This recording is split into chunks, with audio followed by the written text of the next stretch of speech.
বাচ্চাটাকে আর বাঁচানো গেল না, না ফেরার দেশে চলে গেছে। খবরে দেখে এত খারাপ লাগতেছে, বলে বুঝাইতে পারবো না। বারবার খবর দেখতেছিলাম, ভাবছিলাম যে বেঁচে গেছে হয়তোবা, ওর কিচ্ছু হয় নাই। আমি অলরেডি একটা ভিডিও আপলোড করছিলাম। এখন খবর দেখে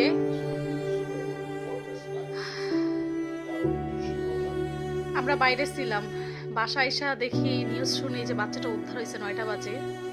এত খুশি হয়েছি, এত খুশি হয়েছি বলে বুঝাইতে পারবো না। মাত্র ভিডিওটা দিল, দেখলাম খবরে যে বাচ্চাটা নাকি না ফেরার দেশে চলে গেছে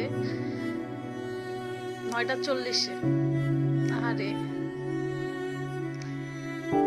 আল্লাহর কাছে যে কত কত দোয়া করছি ওর জন্য, কত দোয়া করছি বলে বুঝাইতে পারবো না। বারবার খালি ওর জায়গায় আমাদের পরিবারের কথা মনে পড়তেছিল। মাত্র 2 বছর বাচ্চা গর্তের মধ্যে, কিভাবে ও আছে